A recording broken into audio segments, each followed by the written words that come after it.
Hey loves, so getting you a video here before I head out. There's been a lot of fire through my town and I'm gonna head out and take some refuge. But I wanted to go ahead and do this video still because I think this is some significant content for what we're all going through. So the question that has been coming to my mind is, especially with this. So I was broken into over the weekend, then a fire came through town a couple days later. It's been really, really intense in the midst of everything that I'm sure you are all also going through. And the question that kept coming to me was like, what is going to give us strength when our strength fails? I feel how the world, how each of us is being pushed to a breaking point and often beyond. It's like just when you think sometimes that's about all you can take, there'll be more, right? And we're in these turbulent times, these waves that just keep crashing. And it's not always up to us to be able to take refuge just because we want to, you know? I didn't want to be broken into. I didn't want the fire to come through. I didn't want those things to happen like within 3 days of each other. You know, there's a way that there's a truth to life, which is that it has its way with us. And I think that is where practice, if you want to call it spiritual practice, I might call it internal cultivation practice, becomes so important because we don't know what we're going to face. But what we've carved out in our internal terrain, what we've carved out in terms of resource, in terms of just what we've carved out inside of ourselves, what we've touched, what we've created and allowed ourselves to become in practice through conscious and devotional turning toward what lives inside of us, tending of the sacred inside of us, tending of the broken or the vulnerable inside of us. Coming to practice is where we actually gather power, where we become something different so that when we're facing these things, we have more than we could even imagine. It's also, especially in her mystery school, it's where we carve out the inroads, the access points to the greater strength, to the greater wisdom, the greater support of creation that we can be so receptive to, that we can be so fortified by, but not if we're closed to it, right? There's a lot of remembrance in her mystery school. There's a lot of remembrance that happens through practice, whatever your tradition is. So I wanted to offer this to you. If you're called to her mystery school, I hope you come. We start in a week. It's extraordinary.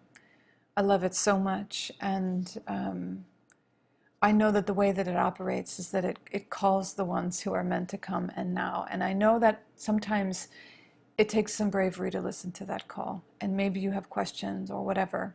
Get in touch with us. Just whatever your heart's saying, yes, no, the other thing, please follow it. And we are here if your call is towards the school. Regardless, I think, one of the things we practice in the school is a deep feminine approach, meaning that we go through 9 months of a new practice every week, right? A new transmission, teaching, a new terrain every week. Well, a new teaching and practice every week, a new terrain every 9 months, I would say, right? So there's so much there in terms of articulation, clarification, guidance into your internal terrain, right? But what's most important in her mystery school, and I would argue with any meditation or cultivation or spiritual practice that you're working with, any energy practice that you're working with, subtle practice, is how you approach it.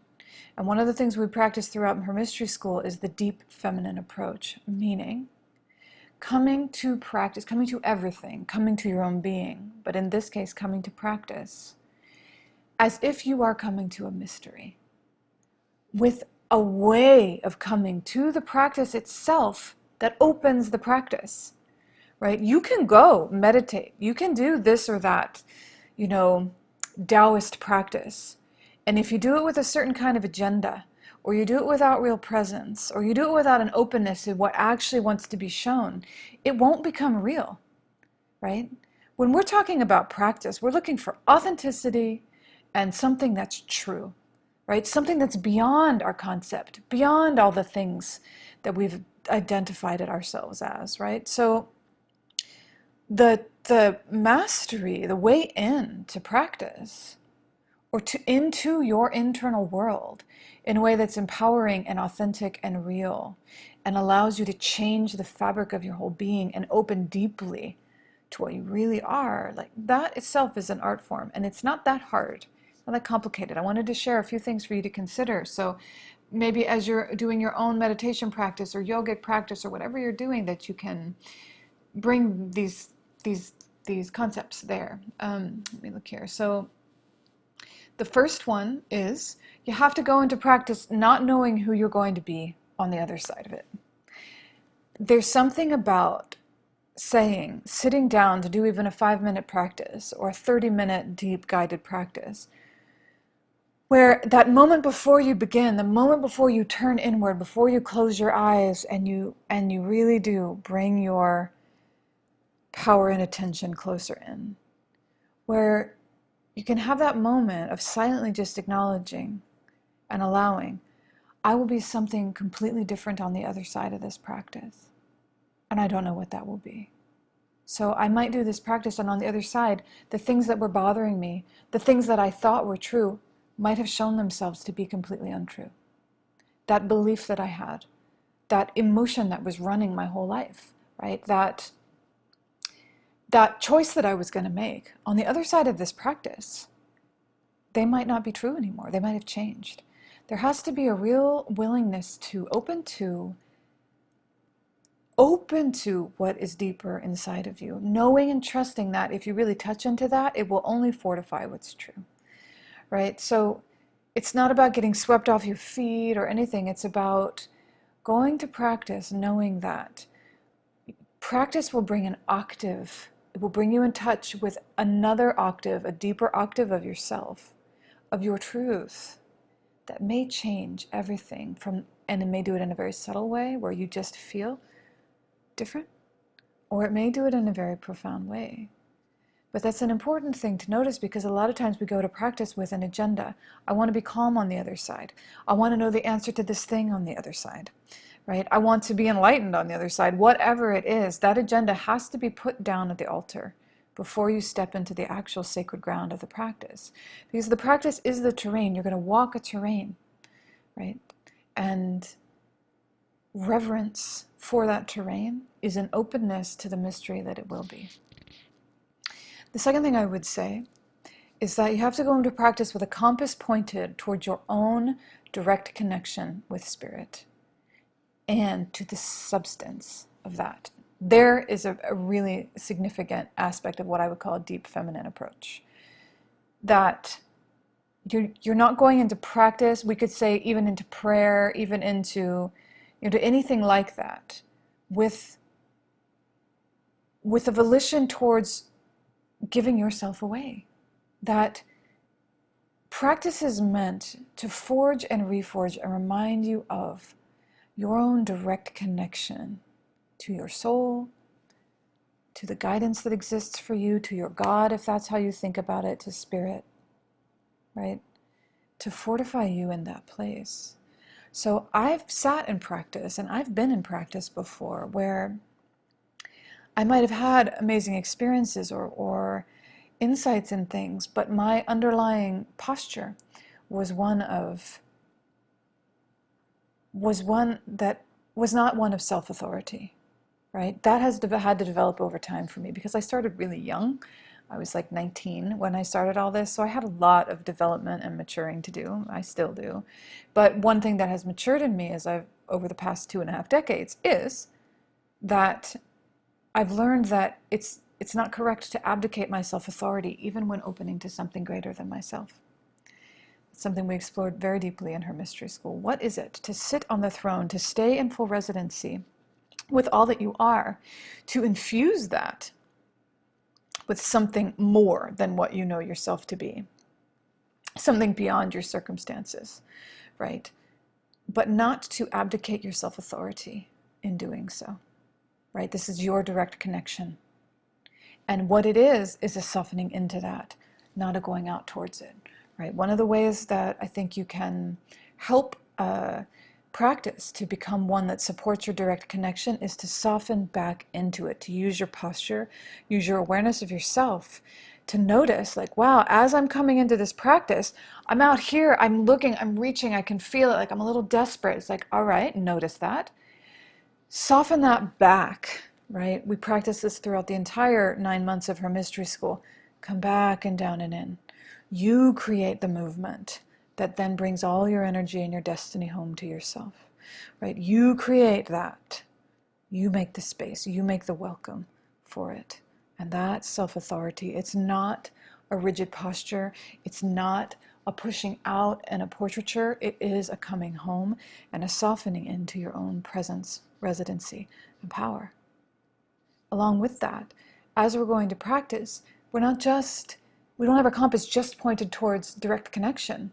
We have our compass, especially in a deep feminine tradition, towards the substance of that direct connection and the substance of what's being given in the practice. Meaning, there is always a substantial and tangible, even if it's subtle, gift given when we turn within.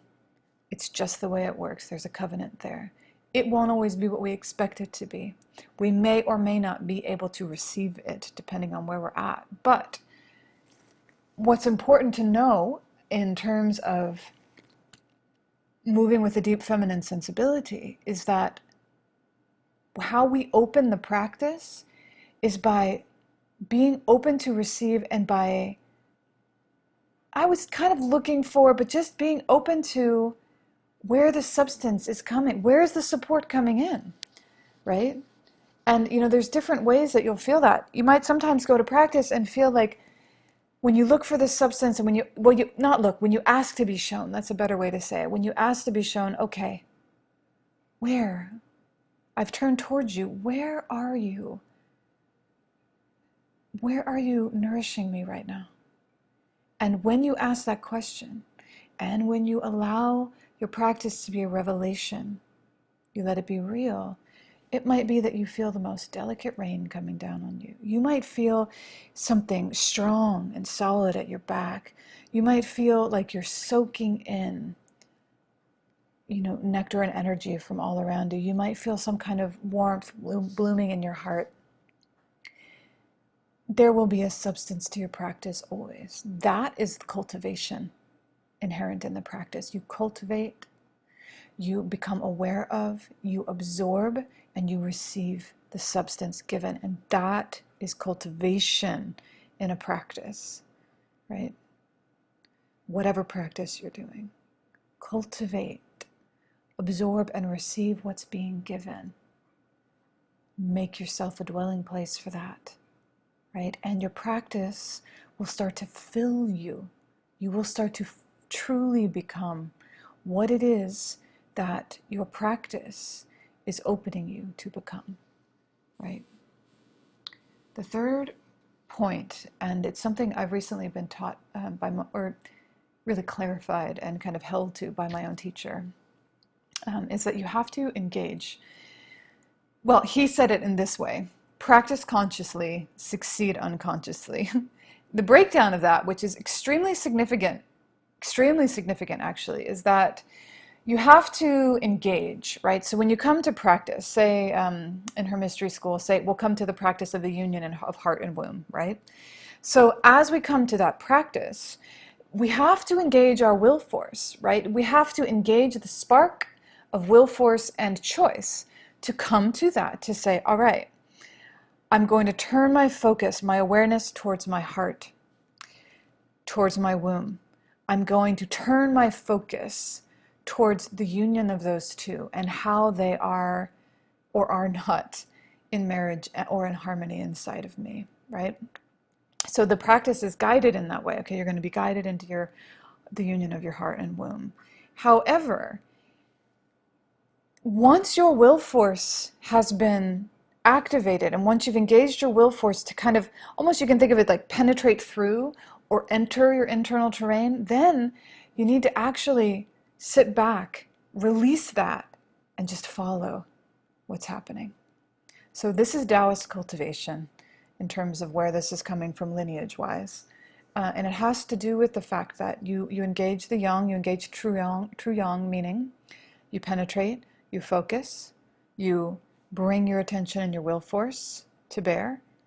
Then you open to, then you follow.